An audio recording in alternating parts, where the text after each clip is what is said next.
Hello, everyone, and a warm welcome to all joining this evening's virtual town hall. I'm Jo. I represent you in the Hampshire Franklin Worcester district, and I wish we could be together in person, but I'm glad nonetheless that we can at least Zoom. Please do take note of some of the information in the chat on how to access captioning and how to ask a question. For those on the phone, we're going to review this verbally throughout this evening. It is my deep honor to welcome you all to this virtual December town hall. It's the first time we've tried something like this as a team, so it is an experiment of bringing us together at this time of great upheaval, crisis, and change. Tonight's gathering is one part report back from me and one part, and our team, of course, report back from me and our team, and one part question and feedback from you, with a hopeful focus on what you'd like to see our team tackle in the next legislative session. I ran, some of you may remember, on transparency, communication, accountability, and community first service. And tonight is one way for the team and I to deliver on all of those promises. There are about 100 of us on the call tonight, and there are some other number that are not yet on the call, but in a waiting room that we were trying to unlock. So we're going to try to do that as we move through the town hall. If you're on Zoom, you can participate in a poll to let us know the counties represented, and the poll should be visible very, very soon. Over the next 90 minutes or so, with just weeks left of the 2019-2021 legislative session, forgive me, we'll start by sharing some of what's been accomplished and what's still ahead. Remember, there are instructions on how to access closed captioning in the chat. That's in Spanish and English. Click on the chat icon at the bottom of your screen if you can't see it, and it's going to open a chat window for you. I'm very, very grateful to Renee Russo, who's with us from Total Caption, and Allison Castillo Rosenblatt, who's with us from Just Words Co-op. Thanks to Renee, this evening has closed captions in Spanish and English, and I'll talk about that now, and then Allison will interpret for us in Spanish. So again, one more time, because we want to make sure that this evening's accessible. To access English closed captions in Zoom, click on the CC, the closed caption button on the bottom right side of the Zoom screen, and then click Show Subtitles. That's the CC button. To adjust the size of captions, again, click the CC button to open the menu and select subtitle settings. Captions can be made larger or smaller based on your preference. To access Spanish closed captions, please type the following into your browser, and Sam's going to put it in the chat so that you can just paste it. It's bit.ly/Comerford Town Hall. To view Spanish closed captions, just visit that link and click on the language drop-down menu. And the drop-down menu is going to be on the right, and you can select Spanish. You can adjust the view in that setting as well. So there's lots of options on that menu on that menu bar. So I'm going to invite Allison now to interpret for us, and then we'll kick off. Sí, muy buenas noches a todos. Entonces, para los que quieran acceder subtítulos en español, simplemente tienen que ir al chat y cliquear el enlace que pusieron ahí, que empieza con bit.ly, bit.ly/Comerford Town Hall. Tiene que cliquear ese enlace o copiar y pegar ese enlace en su internet.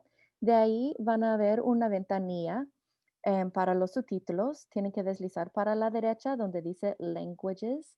Ahí pueden elegir Spanish y ahí también van a poder cambiar si lo quieren ver con el fondo blanco y el texto negro o al revés y qué tan grande quieren ver las letras. Entonces, solo favor de ir a ese enlace que ven en el chat para acceder a los subtítulos en español. Muchas gracias. Thank you so much, Allison. And again, thank you to Renee. We heard from a lot of you who filled out the questionnaire that you wanted this to be maximally accessible. And so we're going that distance as much as we can this evening. I want to say a special welcome to my dad, Bob, and my wife, Ann, and our kids, Chloe and Isaiah, who are joining us this evening. I'm so grateful for your support of my being able to do this work. Also, heartfelt thanks to a kitchen cabinet of beautiful folks who advise me, and to the donors who have made tonight and so many other district events and activities and services possible over these last 2 years.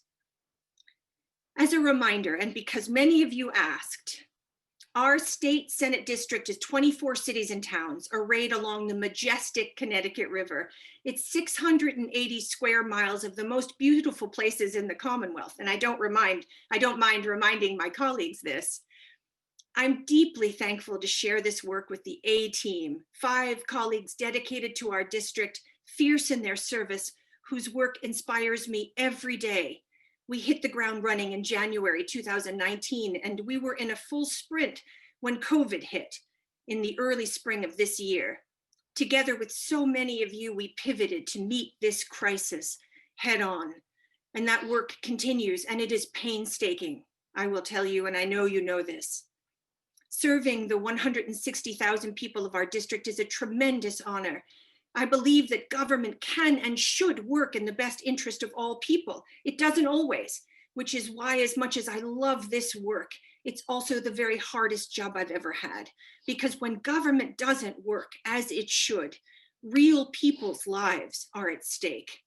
State government can offer unparalleled opportunities for positive change. It can be at once a line of defense for our people, and at another time an incubator of innovation.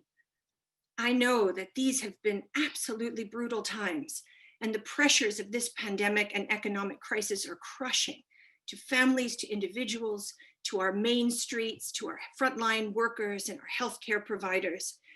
I'm grateful to my state legislative colleagues, our federal delegation, our chambers, our providers, and local officials for your service and partnership throughout this crisis. I promise you, my team and I will keep moving forward with you to help see us through. Our district is homes to farms and small businesses and manufacturers, educators, healthcare workers, entrepreneurs, a robust and I would say unparalleled nonprofit sector, award-winning artists, and a creative economy. It's home to Greenfield community colleges and private colleges, and the University of Massachusetts flagship campus. Together, these colleges help drive a thriving knowledge corridor and an innovation economy which continually churns out cutting-edge advances. We're home to the vast Quabbin Reservoir, enormous tracts of state-owned forest, outdoor recreation opportunities, some of the best soil in New England, and of course the beautiful, actually the unparalleled Connecticut River. We honor our history in our district and the Native people who have lived and flourished on this land for centuries. We have a unique perspective here in Western Massachusetts. We demand regional equity, and we back that demand up with unparalleled advocacy. Take a look at these 2 district maps, one with our towns and one that helps show the depth and breadth and power of your engagement over the last 2 years. Each of the dots represents either an email, a call, a visit, letter, advocacy group, or a case opened or a case closed. You may have heard me say, people power makes government work better. People power makes government work better. I just had to say it again. I believed that long before I took office, and in these last 2 years, I believe it even more strongly. Our district has profound people power. It is democracy at its most beautiful. Here are some of the numbers that you're seeing in this map. We've had upwards of 50,000 contacts with constituents through the methods I talked about earlier, emails, phone calls, letters, visits to the State House. And we think that's actually a super conservative number. Since I was sworn in on January 2nd, 2019, since the onset of this COVID crisis, constituent contact has quadrupled. Let's hear for a moment from Director of Constituent Engagement, Sam Hopper, who helps engage the most important resource we have, you.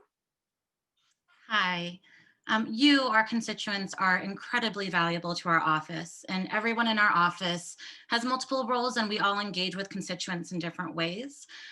Because we have the privilege of representing a Senate district full of folks who care about the issues, folks who take the time to connect with their government, and folks who are fierce advocates, my role was actually expanded. I went from part-time to full-time to be dedicated to you as the Director of Constituent Engagement.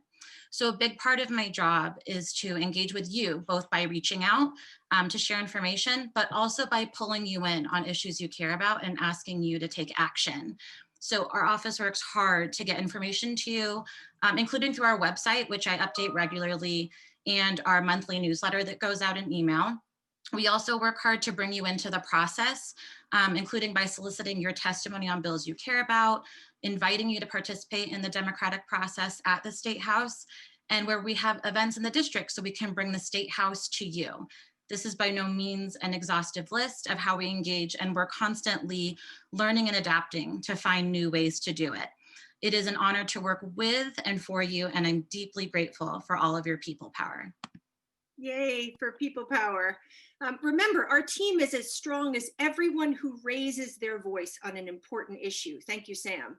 Everyone who sends in testimony, everyone who organizes. So where have we focused together over the last 2 years? I must say it was a challenge to distill our efforts into a few slides. I was guided again by your terrific comments on the registration form. Please raise what I miss during the community questions and comments, which comes after this presentation. Let's look for a moment at a legislative timeline. As you know well, this has not been your average 2-year session, and I want to pull out at the beginning 2 seismic events, COVID-19 and the very brutal murder of George Floyd. Both have shaped the last 2 years, and we were not the same because of them. So year 1 again started in January 2nd, 2019 with the swearing in, and then bills are filed, committees are appointed. I was appointed by the Senate President to chair, the Senate chair of the Joint Committee on Public Health. And we continue through the summer and fall of 2019. By February 2020, things had begun to shift considerably. In March 4th, I chaired the legislature's COVID-19 oversight hearing. And then I was named the COVID chair of the Senate task force on COVID-19. And I was then named, following the murder of George Floyd and the racial justice uprising, I was named to the Senate Advisory Group on Racial Justice. And so we've continued down the year 2 timeline to where we are right now with a passage of a budget and the remaining bills that still need to get passed, which include economic bond bills, transportation bond bills, healthcare, and climate. Let's go to the next slide, if you could, Elena. Thank you. So let's look at some numbers. Again, these are not exhaustive. We filed together 76 bills. We didn't file them out of smoke and mirrors, or out of the air. We filed them because you told us to file them. These came from your ideas. We've named these bills. Oh, this is the Amherst bill or the Wendell bill. We co-sponsored hundreds more. We had 458 bills in the Public Health Committee. And then down this list, I won't narrate it entirely, but you can see that in the Senate's climate legislation, I had a bill adopted. It was a net zero stretch code bill, and we put 5 amendments into that bill. We had 22 Public Health Committee hearings and 4 oversight hearings here in the district.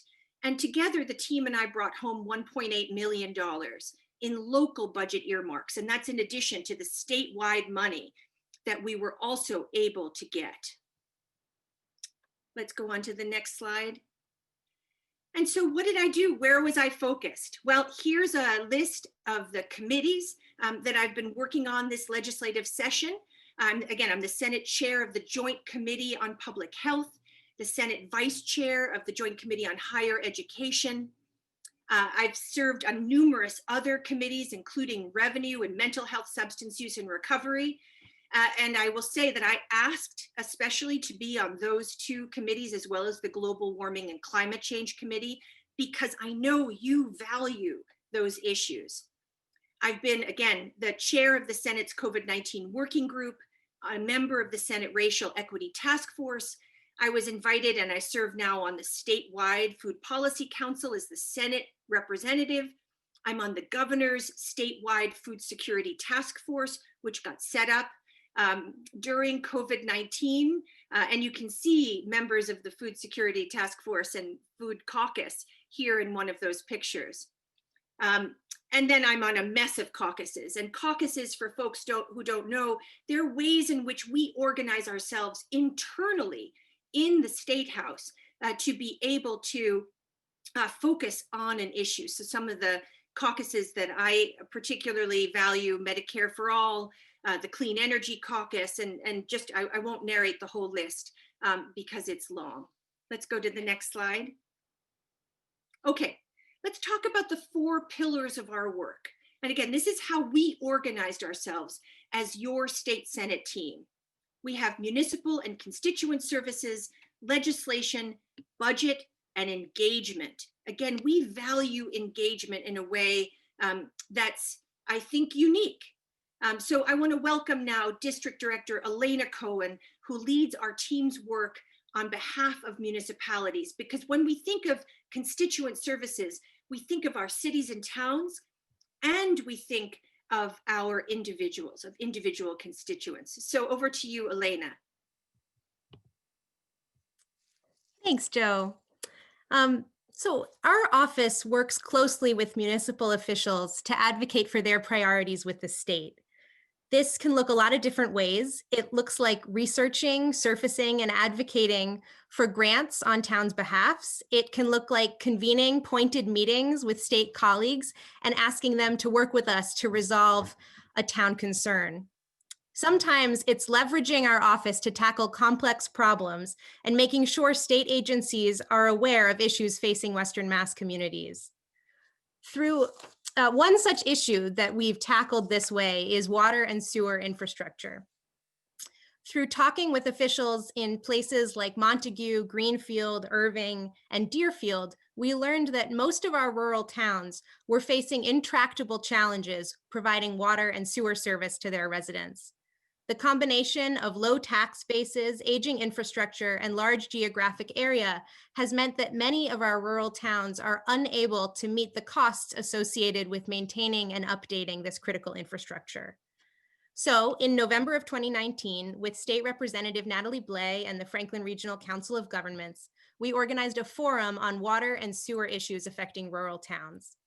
The forum was in Whately and was attended by over 90 people, including 19 state and federal officials and staff from nonprofit organizations that work on rural water issues, as well as officials and employees from 25 towns. Towns had a chance to present specific challenges and receive a response from our state agency colleagues. We compiled and distributed lists of recommendations and grant opportunities and held a follow-up conversation with Secretary Theo Herides to plan for how the state could support towns to remedy these issues. Even through COVID, we are continuing to engage with state agency colleagues to find solutions, which we believe are on their way. I've heard Jo say many times recently that our municipal officials are truly on the front lines of the economic and public health crises we're facing. I really want to say a heartfelt thanks to everyone who's a municipal official and on this call tonight. I saw a few of you before, so thank you so much from our whole team. Thank you, Elena, and thank you. I love your tenacity and solving problems. I'm going to introduce now Legislative Aide Cameron Lease, who's going to give you a window into our constituent work. Thank you, Jo, and thank you to everyone for being here with us tonight. So part of any elected official's duties is to assist their constituents with any issues that they may be having with the government, a private entity, or any other part of their lives. So our team works to ensure the resources and services available across state government are accessible to our constituents to the fullest extent. We advocate for every constituent who reaches out with colleagues at state agencies, and we work to ensure that constituent inquiries and issues are understood and that constituents receive a timely and fair response. Now, since January of 2019, our office has successfully closed about 750 cases. Since the COVID-19 emergency, our office's monthly caseload has almost tripled. Now, these cases range greatly from inquiries about renewing a car registration with the RMV to painstaking cases involving multiple state agencies, as well as local municipal departments, and to more recently, during the COVID crisis, a large number of complex cases relating to unemployment benefits and housing. Whenever we write to a constituent, we always close by reminding a person to reach out to our office if we can ever be helpful, no matter what the issue is. We live by this philosophy on our team. And our office also thinks of constituent service work as directly connected to our advocacy and legislation. When one of you comes to us with an issue you're experiencing, we don't just think of how we can solve that particular issue. We also consider how we can prevent that issue from occurring for anyone else in the future, whether through advocacy to a state agency, leading a bill, or some other action. Thanks so much, everyone. Thank you so much, Cameron. This happened just recently. We had someone come to us with an issue around something called Medicaid state recovery. Elena and Sam and Cameron grabbed that case, they worked it, and then we thought to ourselves, no way is this just happening to one person. This must be happening to more people, and in fact it was. And we have stayed with that issue throughout, working with our colleagues in state government. And you'll see if you're on Facebook that we've provided some updates. We filed a bill and we've been pushing for these rules and regulations to get more just for more people. And we're having some gains in addition to working the legislative angle, we're working inside with state government. Let's flip now to legislation. Again, we're in the 4 pillars of our work. So we ground ourselves in service to our municipalities and our constituents. But of course, you send us to Boston to do legislation. That's to write policy, to file bills. And so we have committee bills, our office's bills, floor bills. And this year we've looked at the priorities of our district, which include healthcare, education, climate, racial justice, transportation, housing, rural issues, economic development, and more. So I'm going to turn it over to Brian Rossman, who's our legislative director and leads this work for the team. Well, thank you, Jo, and it's great to see so many folks on this call. So I'm the legislative director, and I think about our legislative work in 3 areas. There's our bills, the legislation that was introduced by the senator by our office. There are the committee bills, the bills referred to the Public Health Committee, where we are responsible for all those bills. And then the floor bills, legislation coming before the Senate for a vote, including most importantly, the annual state budget, which is the biggest bill we do. Sometimes it's interesting, a number of our issues come together. It's like pieces of a puzzle somehow clicking into place. So I just want to give one example. The story starts when the governor filed a bill in April to deal with the very real fear of triple E, the serious viral disease carried by mosquitoes. The governor's solution was spray baby spray, meaning maximize aerial spraying of pesticides. The governor's bill allowed for the spraying of pesticides anywhere at any time with no advance notice, no opt-out, no restrictions, nothing. So Jo and I began talking to experts in mosquito management, to scientific experts, organic farmers, to beekeepers, to watershed protection groups, to medical experts. And the message was clear: aerial spraying is not particularly effective and not particularly safe. We also heard from a water quality advocacy group that there was a suspicion that there may be a very toxic chemical hiding in the pesticide that we use in Massachusetts. The chemical is PFAS, or PFAS. Well, when I heard that, that perked up my ears, because earlier in the session, we had approved a bill out of the Public Health Committee to ban PFAS in food packaging. And we were working at the time on comprehensive PFAS legislation. So PFAS is a group of chemicals connected with cancer, immune disorders, low birth weight babies, and other serious disease. It's used in a lot of products like Teflon pans, rugs, takeout food containers. So we had the governor's mosquito bill, and we totally rewrote it in the Public Health Committee. We added restrictions on spraying, including advanced public notice requirements, a process for landowners and for whole towns to opt out of spraying, and other protections. The bill also set up a task force to come up with a whole new paradigm for mosquito management. And we slipped into the bill a directive for the task force to look at ways to eliminate the possibility of PFAS in pesticides. Now, the bill passes with a lot of drama, and Governor Baker signs it in July. So now here's the kicker. A group comes to us, a bunch of environmental scientists who obtained a jug of the pesticide that's used in Massachusetts. They have it tested and find out for the first time that yes, there's PFAS in it. So last Tuesday, just a week ago, the Boston Globe had a front page story on the revelations. And in that story, they quote the state's leading public official who happens to be knowledgeable both policy on mosquito control and PFAS chemicals. And of course, that's Senator Jo Comerford. And I have to add, if Jo were speaking now, she'd say she's simply speaking on behalf of all of our team. Thanks. And thank you, Brian. And that's exactly what I'm doing. All of the work you're hearing about tonight, we do together. We lock arms every day. And there are two things that Brian says about our legislation. One, none of it is ever as simple as we want it to be, right? These are complex bills. We're intervening in mass general law on your behalf, and we have to get that right.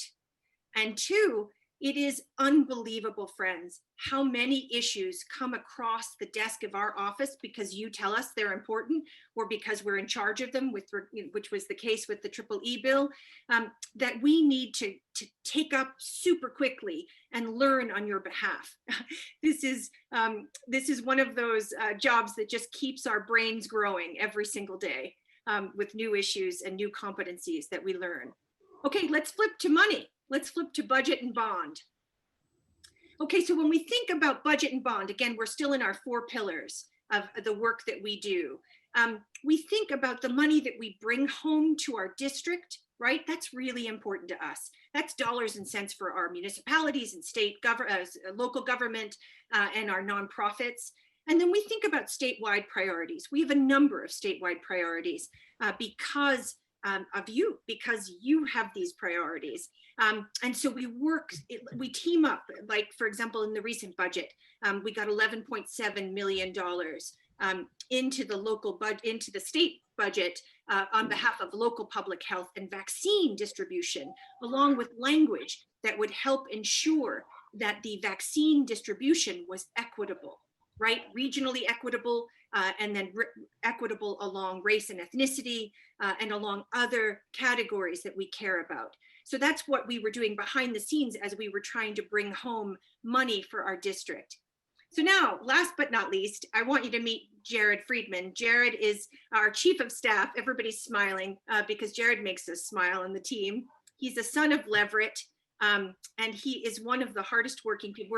They're all the hardest working people, but Jared burns the midnight oil for the team. So I'm going to turn it over to Jared now, who's going to talk about our budget and bond work. Hi, everyone. It's great to be with you tonight. I'm Jared.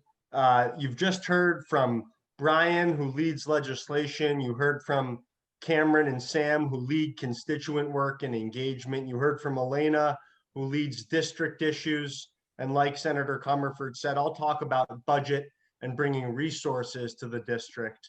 As chief of staff, I try to take a broad view of all of the ways that we as a team can bring resources to the district. So there's bond bills, there's budgets, state grants, and so much more. Bond bills authorize spending on capital projects. We've used bond bills to authorize things like $10 million to study cell service in rural areas and make improvements to it. Or when Senator Comerford was on a COVID-19 food security task force, we set up a $36 million food security infrastructure grant program, which as we speak is now granting funds to Hampshire, Franklin, Worcester, food businesses and nonprofits.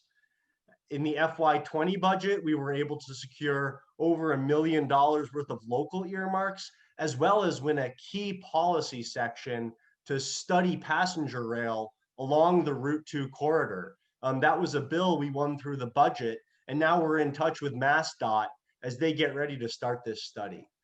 In the 2 years that Senator Comerford has chaired the Public Health Committee, we've increased statewide funding for youth violence prevention. And then during the COVID crisis, an extra $10 million for local health departments and boards of health who are under-resourced and overburdened, real heroes of the COVID-19 crisis. From Chapter 70 to the Healthy Incentives Program, regional transit authorities to regional school transportation. There's a lot to advocate for in budgets. And next year, we'll pick up the work of trying to expand the overall pie by raising progressive revenue. Finally, I talked about taking a broad view of things. And one way to get things done is just by working directly with state agencies. We recently talked with the state auditor about inequity in pilot payments to towns for state-owned land. We've been working for a year now with Amtrak, MassDOT, Senators Warren, Markey, the federal delegation to watchdog the Valley Flyer rail pilot from Greenfield and Northampton down through Holyoke to Connecticut. We want to make that pilot permanent. We go where you point us. As the recent budget came along, the Network to End Homelessness pointed out some very timely, important COVID-19 related eviction housing protections and raft funding. And suddenly Senator Comerford's week was spent working with Senate Ways and Means colleague, the Senate President's office, to get the strongest possible language. The work may not always, generate a press release or make a headline, but this is one of the hardest working teams that I've ever been a part of. And my boss is just relentless in hearing from constituents and trying to bend state government towards them. Each day I wake up and I find the emails that have come in from Senator Comerford at 5:30 a.m. that morning. And then I know which new projects our team of 5 staff and some whip smart interns are going to be taking on next. The FY21 budget was voted on last week. And next week, the FY22 budget process gets going. And we're looking forward to digging in on your behalf. And we're looking forward to taking your questions tonight. Thanks. Thank you, Jared. Relentless. So you heard it here, folks. I have been called relentless. I embrace that relentlessness on behalf of our district. I'm really grateful to you, Jared. Okay, let's flip to the next slide. You just might be seeing a poll if you're on Zoom. What kind of work that we're doing is most important to you? We'd love to hear. So thank you for Cameron for flipping out that poll. Okay, let's talk about the 4th pillar of our work. If you're just joining, we're sorry about the technical difficulties. We've been talking about the pillars of our work, and that's constituent and municipal engagement, that's legislation, that's budget and bond work, so the money, and then engaging you, the most precious resource we have, our beautiful district's people. So again, because of Sam Hopper, we have done a lot to focus on engaging you. This is not only because you are the wind and the power that reaches Boston. It is because if we really believe, as our team does, in representative government, we have to know what you think, what you feel, what you need to be able to do the work that's most important.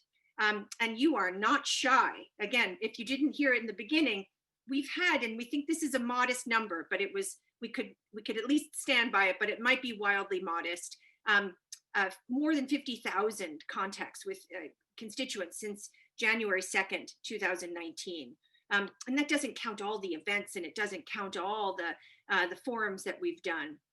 That's just you telling us what you think. So what have we done to be able to make ourselves available to you? This is just a partial list. We started with this thing called the March Academy, where we taught folks both about the budget cycle and the legislative cycle, and then we looked at some of the issues that you care about most. We've held legislative listening sessions with House partners. Elena led a wild library tour, which was interrupted by COVID, but we're going to get back to. We're going to finish that. Elena and Sam have both held office hours. We do, at the beginning of this crisis, we did weekly COVID-19 calls. Maybe you were on them.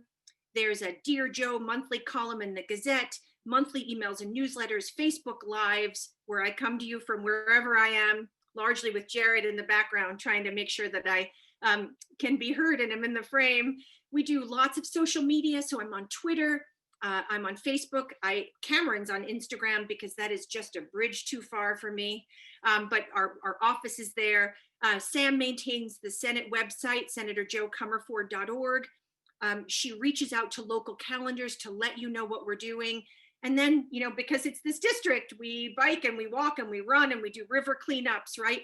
Because you're doing those things. And so we do them with you. Let's go to the next slide, Elena. We called this slide Pulling Boston West. Why do you think we called it that?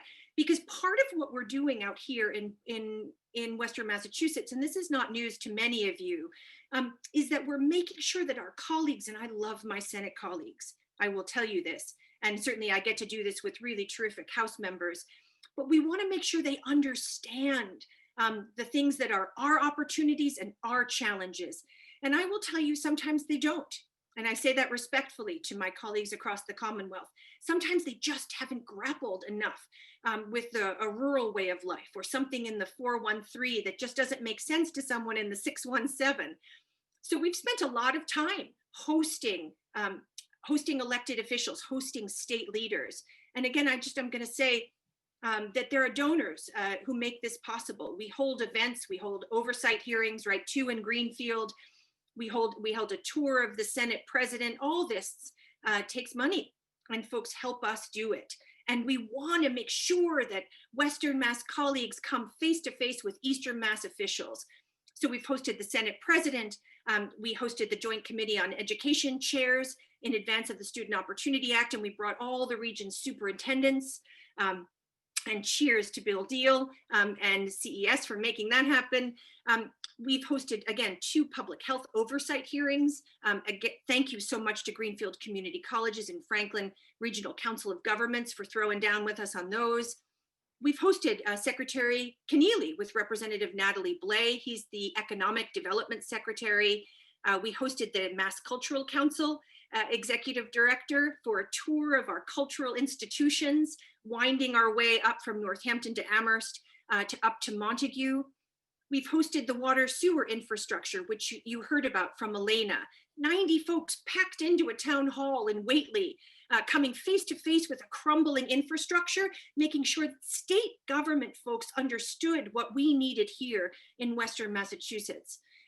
We've hosted the trial court, Chief Justice Paula Carey, when we were grappling with a piece of legislation about a local entity, Hampshire Council of Governments. We hosted the Attorney General's team. This was virtual for a summit that looked at environmental racism and public health, because the Attorney General is really interested in that. And most recently, we hosted a day-long kayak trip down the Connecticut River with All Out Adventures and Secretary Theo Herides and a bunch of nonprofit leaders. And we spent the day kayaking down the Connecticut and talking about its importance to our region, our cultural region, and also our economic development and our environment. Let's go to the next slide. That's a picture of the Connecticut River. So let's just spend a couple more minutes and then we're going to get on to questions and answers. COVID-19, right? It's something we focus on intensely every day. It interrupted, and it needed to interrupt the normal course of a legislative session. So again, I chaired the Senate's COVID-19 working group. On the committee I chaired with 9 senators. We were a campaign sort of spoke and wheel where we went out to all the other senators and we made working groups and we pooled resources so we could hit the ground and churn out legislation on unemployment, eviction, data and equity, and voting, right? Expanding voting. We're also talking daily to the command center to negotiate with the governor and Secretary Sutters on the best way forward. We have done constituent support, and I wish I could spend days and days talking to you about what our neighbors are dealing with in this pandemic, from their own work-related challenges to their healthcare challenges, housing, and the like. We have interfaced with the command center for this region, right? We have been pounding it out on testing, and we've just had some real gains. 5 new rapid free state-sponsored testing sites are going to come to Western Massachusetts. We have been underserved this entire time. We focused on regional equity with regard to PPE, contact tracing, public health, reopening. We've just been in it around COVID for our region. And as Jared mentioned, I also sat on the governor's food security task force which is where we came up with these infrastructure grants of 36 million for our food security providers, for our farmers. Let's go to the next one. And it would be wrong for us to not pause for a moment and talk about racial equity. Now, this is something that I cared a lot about. There's a new poll, actually, there's a new poll coming out about the work that we're doing and what you think is most important. But it would be wrong for me to not pause and just talk about what happened after the brutal murder of George Floyd and Breonna Taylor and so many others, crystallized and raised rightfully just a cry for racial justice in the Commonwealth and across the nation. And I was proud and honored to be named to the Senate's Racial Justice Working Group. Again, you told me, and I value already racial equity, but this was a new call to serve. And it was a new way in which we just couldn't do business as normal. So the first bill we put out when the Senate president appointed us, she said, you're going in for a sprint and a marathon. The sprint was police reform. The marathon is some of the bills you see here. Some of them, actually all of them, have been priority bills for you, for our office, including bills on an Indigenous agenda, the Work and Family Mobility Act, Safe Communities Act, and Health Equity. And here I'll just say very, very quickly, health equity has been something that we've been leading, and we've had a bill, it was passed out of the Public Health Committee. It's going to come back in a way that I feel will be transformative. We are going to ask the Commonwealth to consider whether or not we as a people in the Commonwealth can judge what we do by whether or not it furthers, it advances racial equity with regard to public health. And I'll say more if you want to in the question and answer, but this is a great bill and I'm grateful to Brian for leading this work and I'm grateful to do it. Let's go to the next slide. So what's next this session? I'm going to zoom through. Again, the poll, the work that's important to you has been closed. More will be coming, more polls. What's next this session? I mentioned quickly, we have 2 bond bills, economic development and transportation coming. We have a healthcare bill that's massively important. I know many of you, I see your names, I know many of you share my belief that our Commonwealth has to move toward a Medicare for all footing, and I'm proud to share that with you. I do believe that's what's needed, but there are lots of things, and there are lots of things we can do between now and winning that fight, which we will win, to advance equitable health care. So that bill is coming out, and we've been working as public health with Senator Cindy Friedman and others to pack as much equitable health care changes in that bill as possible. And then of course the climate bill. You saw, if you were on, that the Senate's climate bill had a bill that we filed in it, and then 5 amendments on things like carbon sequestration and youth engagement. And I'm very excited about that. That's in conference committee. All of those bills are in conference committees, and we need to hear them. We need to hear from folks on those conference committees, and we need to vote on those bills. Let's go to the next slide. How do we think about impact? I just want you to know in this moment that we talk as a team daily about how we're doing on your behalf, where we are making gains, how we're measuring those gains, how can we relate those gains to you, how can we do better work on your behalf. So we think about things like the money we bring home, the amount of bills we get passed, the amount of amendments we get through in your name, and on and on. Let's go to the next slide. Okay, what's on deck for next session? And we can talk more about this during questions and answers. You can tell I'm trying to get there super quickly because we wanted to be, right now, we wanted to be asking you for your questions. So what's on deck for next session? We're going to bring back some bills that didn't make it across the finish line. And I'm sorry to say that a number didn't across the legislature because of COVID, because of the time we've spent on other things. Again, I'm not making an excuse here. More should have passed and more maybe still will pass in addition to these conference committee reports. We're certainly pounding. But we are going to bring back bills. We're at work on this now, preparing what I hope will be a very exciting docket of bills for your consideration. And remember, on February 9th, we're going to talk to you all about them. And hopefully we'll take some of the information you give us this evening and put it to work tomorrow when we go back to those bills. Let's go to the next slide. Okay, so here we are, friends. We are going to go into a period of questions and answers, feedback, and ideas. To ask a question, please use the raise your hand Zoom feature. To use the raise your hand Zoom feature, you have to click on the icon labeled participants at the bottom center of your screen. So look for the word participants at the bottom center of your screen. That's going to open up a participant window and at the bottom of that window, you can click on a button that says raise your hand.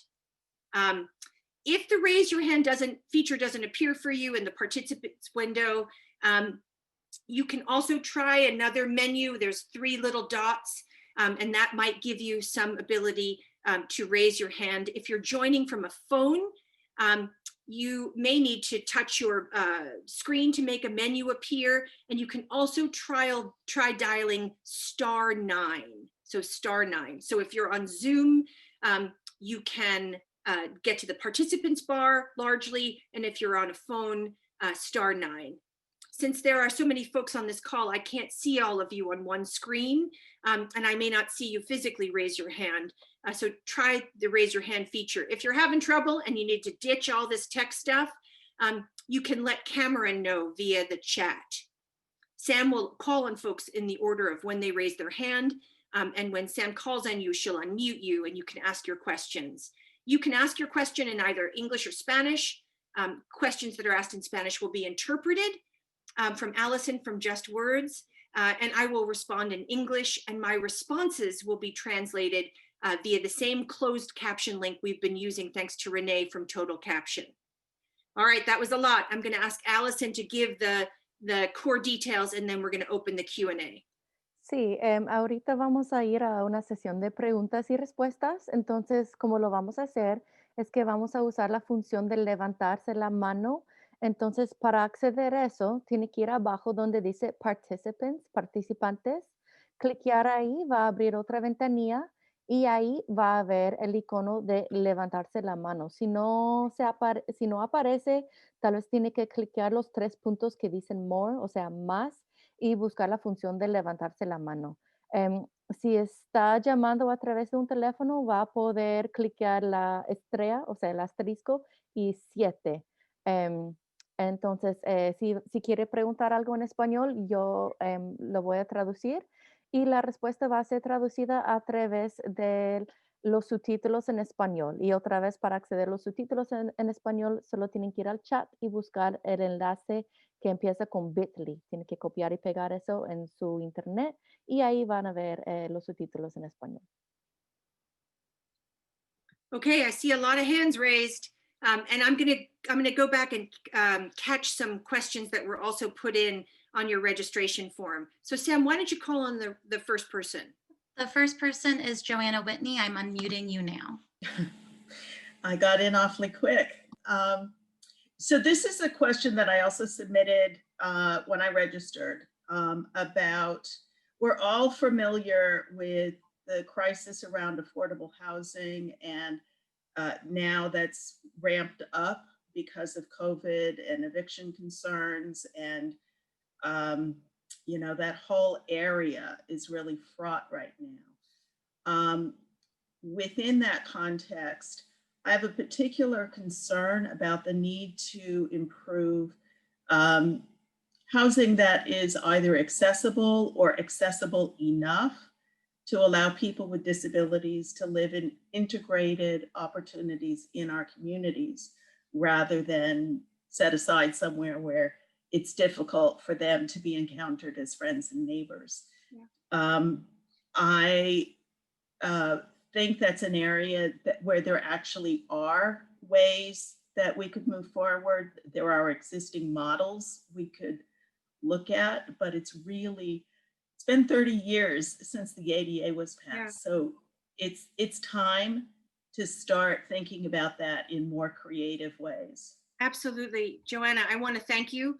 For folks who don't know, Joanna has been a leading voice in our region around disability rights and really calling us to the right kind of posture. And we don't have it yet. And Joanna keeps us honest. I say she keeps me honest all the time to work harder and smarter. Joanna, I saw your question come in. And Sam, Sam pointed out all the questions that were coming in, and I put it on the agenda to talk with Brian and Jared about. I also started to look at Mass General Law, about the existing law we have. You're right that, so first of all, I don't know that the housing crisis that we've been experiencing as a Commonwealth is fully to the top of people's understanding. There just isn't enough attention paid to quality affordable housing writ large. And then there are all these subsections of housing. I see Deb McLaughlin here, like sober housing. My God, we don't have enough for people who want to recover. And you're calling us to another kind of housing investment. And I agree with you. So what I can tell you is when I saw this come in, I thought, my God, Joanna's right. And I have to look at this in terms of our commitment. And in the meantime, we have to continue to shore up the ability of the Commonwealth in the broader sense to invest in a housing stock for renters and for owners that's affordable and quality. I would add in there that also we have to really think about climate goals when it comes to housing development. I totally agree with you that we have to think about making these units accessible and integrated. And we have to think about the 21st century realities we're facing so that new housing stock or rehabilitated housing stock is that much better in terms of meeting those goals. So I have to follow up with you, Joanna, because this is going to take some work.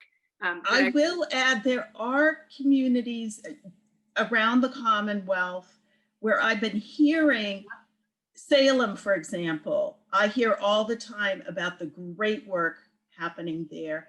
And I know locally, people are saying it's too bad we can't share that information across communities so that people can learn from each other. Yep, I agree with you. You've pointed me to Salem as well. So I've reached out to the senator from Salem so I can understand what they're doing in that municipality. But thank you, Joanna, for this. Thanks for bringing it to me and to the entire group gathered here this evening. I'm now going to just take a bundle of questions super quickly about the End of Life Options Act. Lots of folks wrote in about that. It's a huge priority for our district. I promised you when I was running that I would support that bill, and I did. But I actually was able to do one step better because I was appointed Senate Chair of the Joint Committee on Public Health, and that committee got this bill. So we held a 12-hour hearing on this bill. And my team, and thanks to it, brilliant. We've talked about the interns and the fellows. We haven't talked enough about them, but we run about 10 at a time, and they are brilliant and good. And this particular fellow was from Harvard, and he worked all summer on it with Brian to strengthen it. We reported it out favorably for the first time in the bill's history. And I have been a clear in my support from the beginning of that. It has not yet made it to the floor. It's sponsored by Representative Kafka and Senator Brownsberger. They know that I'm ready to throw down on them, throw down with them, not on them, throw down with them. And the Senate President knows of my support as well. So I just want to say thank you for those questions, and we're going to keep fighting. Sam, let's go to another question. Next up is Susan. Susan, I'm unmuting you now. Thank you, Susan Wergaftig. Hi, Susan. Hi. I have two questions. One also fits in the housing bucket, which is that I know that you and Liz Malia had put forth I guess what comes out to a surcharge on the sale of housing that would be used to support affordable housing. And so I'm wondering if that bill is going to be reintroduced. And the other question is that Greenfield is finally ready to start building a skate park, and we need to get funding for it. And I'm wondering if the park program is going to be supported, knowing that the budget is so tight, because we really want to do this. It's been 14 years we haven't had a skate park in town. So those are my two questions. Thank you. Thank you. Thank you for both. Okay, you're totally right. I put a bill in. It was for something called a luxury real estate transfer tax. And so it wouldn't be all real estate, it would be the hyper luxury. And it would allow municipalities to choose that as an option. and then take that money into an affordable housing stock fund. It turns out that the governor had the same idea. He filed, Jared's scratching his head, he filed something called S10, and his idea was to also tax luxury real estate, but to put it into an environmental fund. We thought that was a really good idea. So we started working with advocates, Jared, Brian, and I, to actually say, the governor wants to do this, and we want to do this in the legislature. And environmental work like the CPA funds, that needs money, and certainly local affordable housing needs money. This is a win-win. So that's where that conversation is. Yes, it will be reintroduced next year. It's called the HERO Coalition. And with regard to Greenfield Skate Park, just because there's so many questions, I'm going to ask Elena to follow up with you and to talk about the grants that are available for municipal projects, if that's okay with you. Great, that's fine. Just one thing on the housing, how are you defining luxury, knowing that we have a town where there isn't a whole lot of luxury housing to? Sure, it's over the median sale price, many times over the median. So there's lots of different proposals out there. So we would not do median or even a little bit above median. We'd go to that outer edge, and it would be relative to the zip code. So we don't want to overburden people. And the tax was actually rather small, but when we did the math, it would return potentially large amounts of money. Again, there's more to be understood about this, but we got a lot of really interesting and good feedback on it, and we're going to keep pursuing it. Thank you. Thank you, Susan, appreciate it. Sam, let's go to the next one. Next is Lisa and Ellen, you're unmuted. Wonderful, thank you. Actually, the question about the death with dignity law, part of it was answered. The only question I had was, is there anything we can do to support, like write letters of support, testify, anything like that, that would be helpful? Lisa and Ellen, thank you. Thank you for your advocacy on so many fronts. Yes, actually, and I can't believe I didn't say that when I was answering this question. Yes. The Senate President and the House Speaker need to hear from us. So they both have said in different ways when we extended what's called formal session. So session usually in the second year of a term would have had us ending at the end of July in terms of coming back in formal session. Our work never ends. I think that's pretty clear in the legislature, but we wouldn't have taken formal votes in an election year. There was a lot of pressure. I was one of those folks who said, no, we got to come back. We're not done. So many things have been derailed and we have to do the work, so we have to meet formally. So they said, great, we're going to meet formally and we'll do these conference reports, we'll do the budget, and we'll do any COVID related legislation. They did not say that they would continue to bring bills forward that were not in those three buckets. However, if you're following the budget, you know that we passed the Roe Act in the budget, which was a bill that was neither one of those three things. So I think the game is on for us to try to get bills that we care about. And I'm not the only one, everybody's doing this. So if you care about the End of Life Options Act, please do. Please do write the Senate President and the Speaker. You can say that well, it really only matters to the Senate President that I support that bill. She knows already. But yes, please do raise your voice there. Excellent. The only other question is unrelated, which is any progress on the public transportation east-west for bringing us, because you were talking about Western Mass being wanting to not be forgotten, but being able to transport rather than by car. So I just wanted to check on what the status on all that was. Yeah, I really appreciate this. I bet you that my team will remember that we had a colleague who was one of those folks we pulled west. And my colleague asked, hey, what stop are you on the MBTA? And I said, we just don't have an MBTA stop out here. I see laughter, but it's a total true story. And it's happening in 2019. So let me say that there are 4 rail projects right now in Western Massachusetts. It's a super exciting time for rail. I'm not forgetting about buses, the RTA. Someone asked, Shell asked, what's RTA? Sorry for not spelling that out. On the caucuses, that's Regional Transit Authorities. So, and I'm not forgetting about those. The PVTA, the FRTA, they're critical. And actually, especially with the FRTA, we worked to get a grant for a new pilot program that's rolling out now, thanks to FERCOG, on ride sharing. Because, you know, big buses can't maybe make it up to Leiden and Bernardston on a regular basis. But boy, those folks deserve transit, and they just don't have it. Warwick, all of our towns in the district.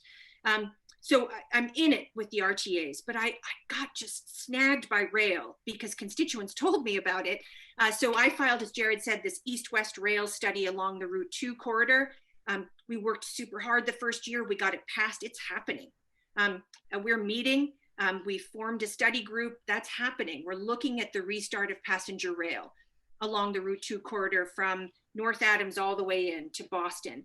But then, of course, Eric Lesser in Springfield, a great point and friend, he's been leading before I got there, east-west from Pittsfield in. Right. And that study is due out very, very soon. That was delayed somewhat, which is sort of pushing back the Route 2.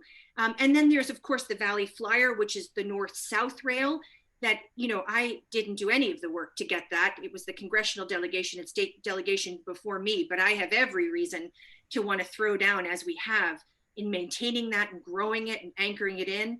And then Adam Hines has a really interesting Berkshire Flyer that's hooking up from New York into the Berkshires. And so, you know, when I talk, my colleagues and I in the delegation talk about rail, we talk about 4 projects. So we're really thinking kind of big. We're thinking about the ways in which Massachusetts, you know, we've been sending a penny to Boston for the MBTA for a really long time of our sales tax. It's time for us to fund our own rail in the Commonwealth equitably in Western Massachusetts. So we're not giving up. This is a big priority of the office. And I don't think we just get to do one of these 4 rail projects. I don't think we should do they're mutually exclusive. No. This is a map of how we embolden and resource and grow our region's economy, with climate goals attached to it. So that study, the East-West from Springfield, is of course the sort of leading the pack because Eric put it in so much before these others. And we should see results of that in the next couple of weeks. Great. Thank you. Thank you so much, Lisa and Ellen. Let's take another question, Sam. Next up is Tor. You're unmuted. Hey. Hi, Tor. Hi, Joe. So, my name is Tor Olson. I'm a high schooler in Northampton in Western Mass, and I'm a hub coordinator for the Northampton hub of the Sunrise Movement, which is a bunch of youth like me who really kind of feel the urgency of the climate crisis right now. So, Joe, I was wondering if you could give us a quick update about where climate legislation is in state committees right now. Yeah. And what the scale of the action is that's happening and the urgency you feel there. Thank you so much. And Tor, thank you for your leadership. And for folks who don't know, Tor also came and kayaked down the Connecticut. So thank you for that and everything else you do. So I mentioned very quickly as I zoomed by in terms of what's next, there is a climate conference committee. I've gotten lots of emails from folks on this. So there was a House 2050 roadmap bill that had been in the legislature for a long time. It was passed in the 11th and a half hour of the summer. And then there was the Senate. The Senate had a trio of bills. And that's what I mentioned quickly when I said one of our bills was in there. That's the net zero stretch code. So we're going to build buildings to net zero specifications. Because of the building sector, along with the transportation sector, are responsible for somewhere between 70 and 80% of carbon emissions. And so we got that bill in there along with a lot of language around carbon sequestration, youth participation, because the Sunrise Movement is needed to hold us accountable, right? So we need a youth advisory board to call us to action and kind of try to break some of the, what do I want to say here? I want to get it right for you, Tor. Break some of the ways in which we haven't been able to find the political will to meet this crisis head on behalf of our kids. And I have 2 kids and I feel that urgency personally. So those 2 bills are now in a conference committee. Lots of you have written me about section 15 of the House bill in particular. That's about biomass. And in fact, I just got a Northampton City resolution on that, which prompted me. Thank you to the city councilors who put that to me, gave that to me, prompted me to, call Majority Leader Cream and Senator Barrett, who are two of the senators on that conference committee, and just say, once again, how much I hope this is bold legislation, right? The Senate's bill is a net zero Commonwealth by 2050. When that bill came out, and it does a lot of things, which I'm happy to go into greater detail if others want it, but it sets really bold goals. It sets not bold enough goals, I will say. It sets not bold enough goals, but it sets some goals on emissions, and it starts to put in place these structures in terms of how we build our homes, how we green our fleet. So there's a greening of the home, a greening of the fleet, and then it sets in place a watchdog committee. And that's where I put the youth so that the youth could help be a watchdog in that work. And it is, I think the Senate's bill is a smart bill. And of course, Rep. Machino's 2050 roadmap is also important. And I think that we have to finish these so that we can come back in the next session and move the ball even further down the line, because the climate crisis is so brutally close and with us right now. We have to do everything we can. I will say that I believe in a carbon fee and rebate. I believe in putting a price on carbon. And I believe in not having that be revenue neutral. I believe in banking some of that in a green bank so that we have resources. And then I believe in sending a lot of that back, not all, but a lot back to people who can't afford to put that price on carbon, so that things like gas taxes or heating prices are not overly burdensome to a lot of people, but that the Commonwealth, where we're always strapped for cash, we have the money we need to have this transformation. So I'm going to stop there, Tor, but I'm really grateful for your work and grateful for your question. Let's take another question, Sam, and then I'll talk about the MCAS. Great. The next person with their hand raised is Joan. Joan, you should be unmuted. Hi, thank you. Joe, I have a question for you about the Work and Family Mobility Act. Given that, it didn't pass this time around, and we're now going into the 16th year of bringing this bill up, and that, 17 other states in our country have passed a similar bill, what do you think needs to happen in Massachusetts to make it happen? So thank you, Joan, and thank you for your work. I'm not giving up on the Family Work and Mobility Act. I just am not. I think that is a COVID bill. I think that it has drastic public health implications, right? So for folks who don't know about this bill, it's an exceedingly important bill. The organizers are unbelievably good on this, and they've built this very diverse, broad coalition of people. And it would say basically anybody gets to have a license. You have to pass a test, and then you get to have a license regardless of your immigration status. We are behind the curve on this, I will tell you.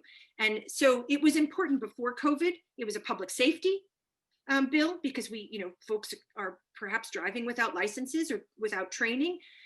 It was also an economic development bill. Do you know, when I went to talk to farmers when I was campaigning, do you know the number one thing they talked about to me? All these farmers, I can't remember, maybe 12 farm visits. They talked about passing the Work and Family Mobility Act so that their folks, their teams, could have a safe and equitable way to get there. So it's a regional equity, regional economic development bill. And then during COVID, it's a public health bill, because if we're piling on to public transportation because we have no other way to get to work, then we are exposing ourselves. And many of these folks are also frontline workers who are helping keep us safe during the COVID crisis. And so if we are forcing them, because we have not allowed them to get a license, to join public transportation, and perhaps putting themselves at greater risk because there are fewer trains running, fewer buses running, and therefore they're more crowded, then shame on us, frankly. Shame on us for not being able to get this done. You can tell I have a lot of feelings about this bill. It should pass. And so I'm thinking of it as a COVID bill. And again, if you care about this bill, raise your voice. and say that this is a COVID bill and it should be brought to the floor before the end of this session? Thanks for that question. I'm gonna pause now and take another question from the survey responses that were sent in, and this was on MCAS testing. MCAS is a state assessment for education in public schools. If you follow me on social, and this is a little sidebar here, on social media, again, if you weren't on when I said this earlier, I'm on Facebook and I'm on Twitter as myself, and thanks to Cameron, I'm on Instagram because I could not do Instagram. I haven't done it yet. My kids are on Instagram and maybe I'll get there. But that is Cameron on behalf of our office. And we also have, of course, a Senate website, senatorjocomerford.org. So you know that if you're following me there or you're getting our emails, you know that I really have a significant problem with MCAS testing. I got into this work really in large part because of my belief in the excellence of public education. I come from a family of educators, public educators, and social workers and other kinds of folks who work in schools. Everybody, lots of people, not everybody, but lots of people in my extended family, including my wife Anne, are public educators. And I believe the MCAS test misses the mark with regard to transformative assessment. There has never been a teacher I've ever met that doesn't want to assess or be evaluated or know where their kids are. But MCAS testing was brought on with the kind of rigidity that have changed the nature of our schools. So leave that aside for a second. I filed a bill to put a 4-year moratorium on MCAS during COVID to really rethink a transformative way that we can look at keeping our schools excellent, that would be in tandem with the Student Opportunity Act, where we'll finally see some funding coming, not this year, but next year, to our schools. I was not able to get that through. But let's put that aside just for a second and say that there is one other thing that we all can be outraged, or I'll say, I won't speak for all of you, but I'm gonna guess, knowing this district, that we can be concerned about, which is that while we are mandated to do some kind of assessment in federal law, we are not mandated to make that assessment high stakes. And by high stakes, I mean, we are not mandated to tie that test to a kid's graduation. We're not mandated. We choose to do that in the Commonwealth. We choose to give our kids the burden of having to pass a series of now 3 tests, English, and math, and science, in order to get a diploma, regardless of whether they've passed their other coursework. And I just think that putting the burden on our students for systemic inequities is wrong. And it's wrong, especially during COVID. And so I am, if you had seen my calendar today, it was call, because I was on the phone talking with people, the Senate, and texting with people about needing to pass legislation as COVID legislation to end the high stakes mandate of the MCAS. The state, I think, foolishly is continuing some MCAS testing even as soon as January. And the kids who will be tested in January will be those seniors who this is their last chance to take this test in order to graduate with a diploma. They'll graduate, but they'll get a certificate of attendance. And that certificate of attendance won't get them into college. And it might not even get them a job that they want. And shame on us for letting that happen. And we're going to bring them and their educators into classrooms maybe. To get this done in January as COVID rates spike and as our governor brings us back. So I'm hoping at least we can get this high stakes mandate canceled for the 2021 academic year. I'd like to get it canceled forever. And so you can expect a bill from me to that end. And then today I also had a conversation with this wonderful faculty member at the University of Massachusetts Amherst, who's really thinking with his team on transformative assessments. So that's going to be an area you can bet, and I promise that we're going to be looking at how to increase equity, how to increase well-being in students, how to raise the bar with educators to excellence for our schools without creating a rigid system. So I'm going to stop there and ask Sam to take another question. Next person with their hand up is Martha. Martha, you're unmuted. First of all, hello, Joe. This is the first time we've ever seen each other face to face, and it's nice to meet you this way and nice to be in this meeting. I was a very, very active ranked choice voting volunteer in Franklin County. And I am from Leiden, by the way, so I know what you mean about the transport. It's great. So I was very proud of Franklin County for voting for ranked choice voting. I was very disappointed that the state did not. And I may not understand this entirely, but I think we can't go to ballot again. There's a 6-year wait that has to take place before a ballot measure can be brought forward again. And I may be wrong, so that might be a mistaken understanding on my part. I also know that there have been attempts to pass this through legislation. And I'm curious to know if there's any kind of energy that's behind that, or any way we can help push legislatively the ranked choice voting opportunity for Massachusetts. So first of all, thank you, Martha. It's great to have you from Leiden here, and it's really nice to connect with you. I will say that I am a supporter of ranked choice voting. I was a supporter during the campaign. So if you followed the campaign, you know that I believe in that. I believe in an overall expansion of voting accessibility. And I think ranked choice voting, for folks who don't know about it, it's just proven to strengthen the democratic process because people get to elect folks who they are more engaged with. They have more of a say in who takes office. I'll just say that.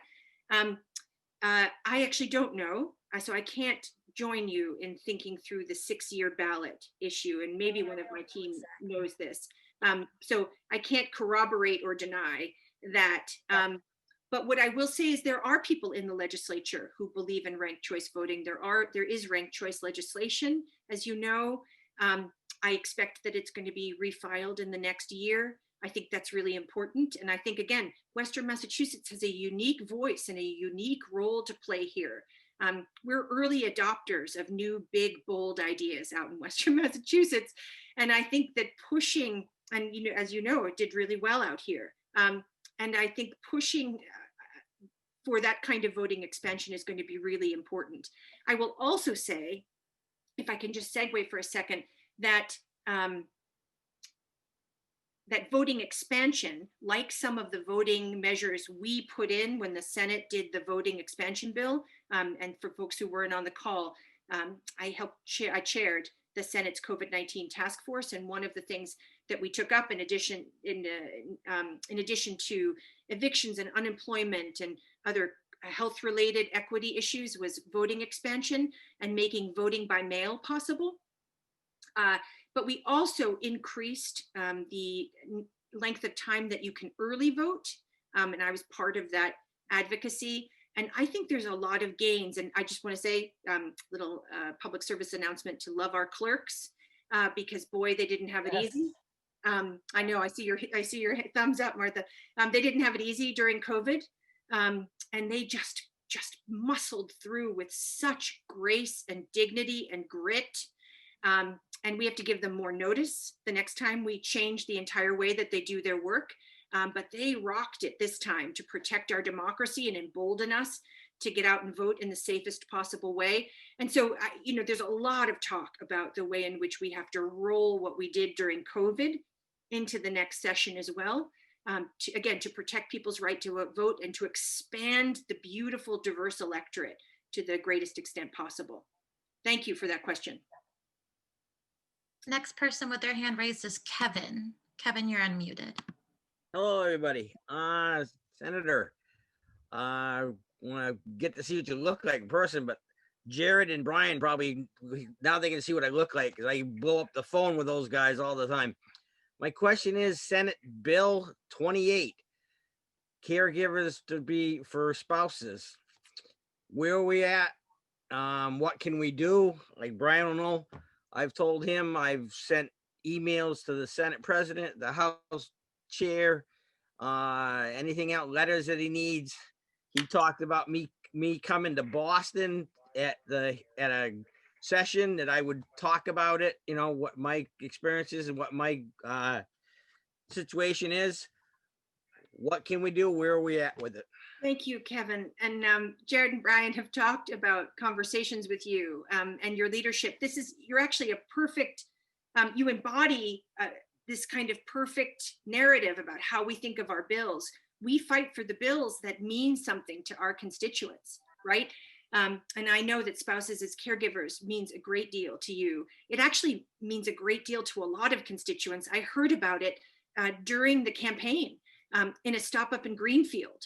I heard about the fact that someone's niece or their brother or sister can be remunerated for caring for them, but their spouse can't be.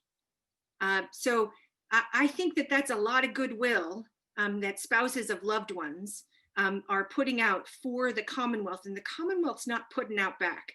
And I will just say that the other thing I learned about during the campaign that informed this legislation was that Massachusetts is second to the bottom in elder economic security.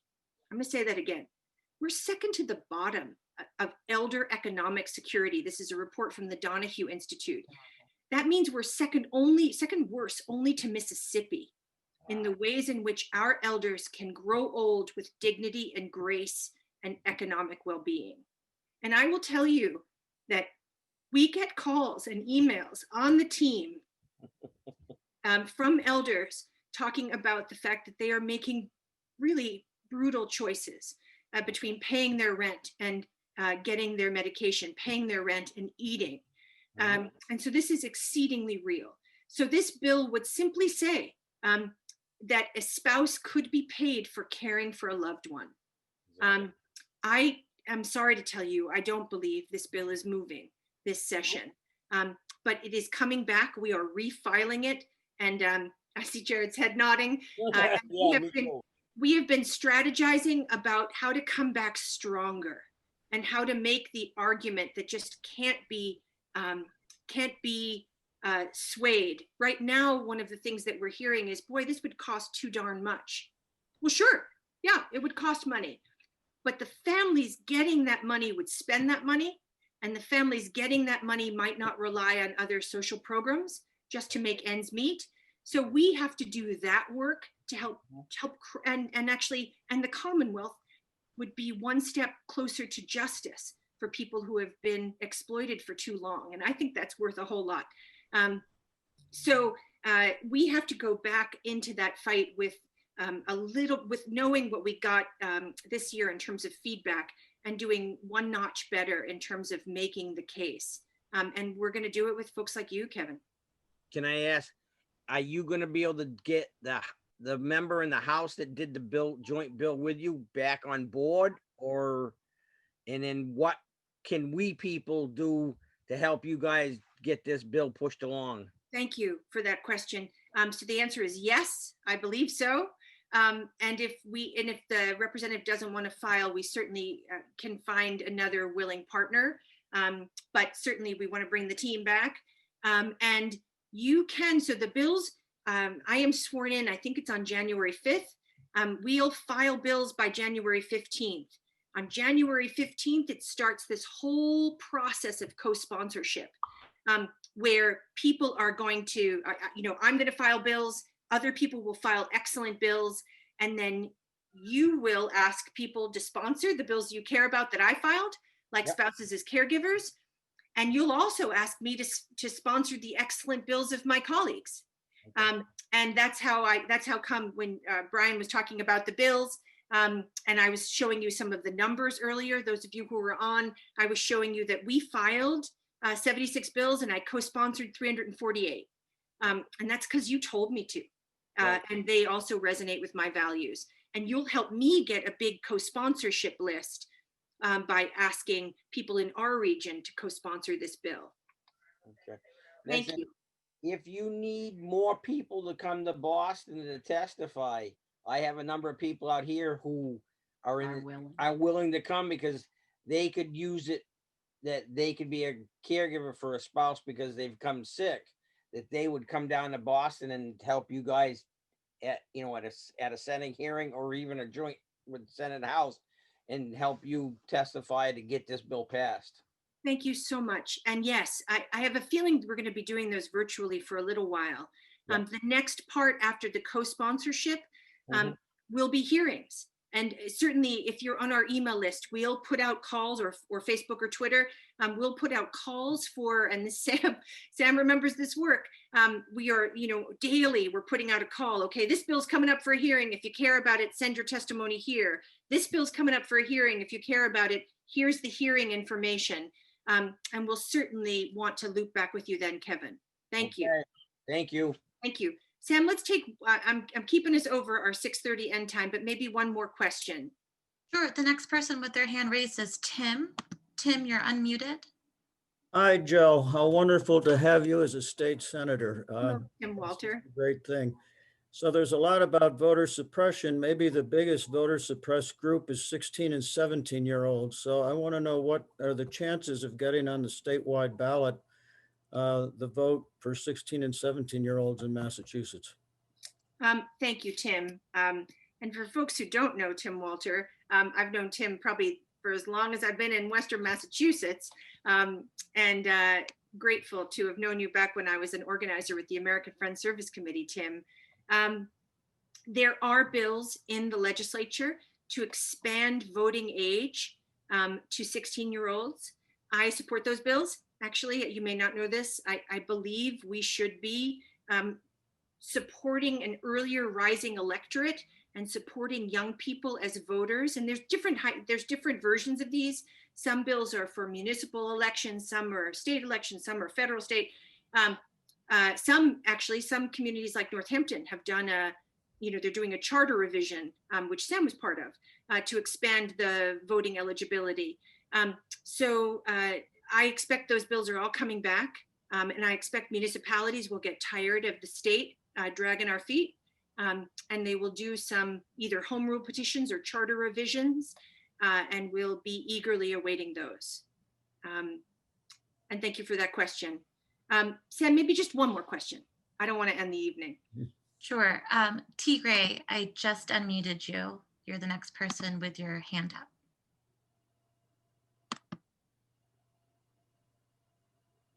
Trying to unmute you. Oh, sorry, T. Gray. I seem to be having issues unmuting you, but I can always reach out and get your question. We can always follow up afterwards. We're always available. Has my email. And thank you for the work you're leading, T. Gray. Maybe one more. Sure, Deb.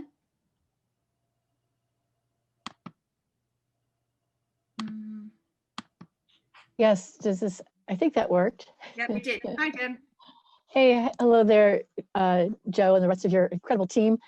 Just on behalf of the Opioid Task Force, I just want to thank you for your leadership and support of our work.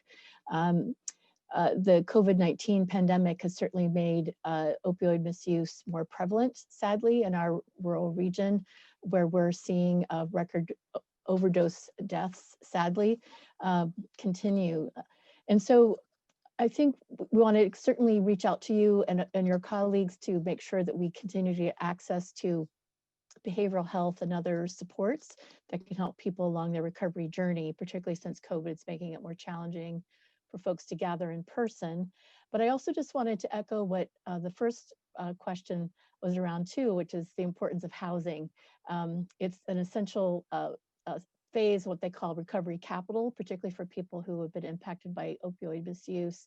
But we currently are in a situation now where there's no warming centers in Franklin County or the North Quabbin region, which is something that's very distressing to those of us in the community. And we're hoping you could talk a little bit more about the kinds of resources and tools that could be made available to our municipal leaders and other community partners to make it more feasible for us to create emergency warming centers and shelters for people who don't have a place to live, particularly if they are still using drugs or alcohol right now. Yeah. And that's not to take away from the incredible leadership of our city officials and other community partners grappling with this issue. There's a lot of good work happening behind the scenes, but there's just not enough flexibility or resources to help.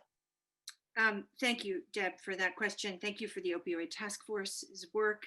And so for folks who don't know, it's a force, if you're not in Franklin County, it's a force up in Franklin County, your work, bringing together so many sectors that are really, I think, transforming the way we think about addiction, the way we rise as a state and locality to meet, make sure the services are there for people who are struggling in recovery across every kind of aspect of this work. Mental health, as you mentioned, Deb, which is a priority, housing, certainly methadone, which you know we've been talking a lot about. And there's such an intersection between state and federal policy. So I just want to acknowledge the great federal partners we have in this. And it's an honor to support the work. And shout out to Paul Mark, because I link arms with him in the money that we bring home for your work.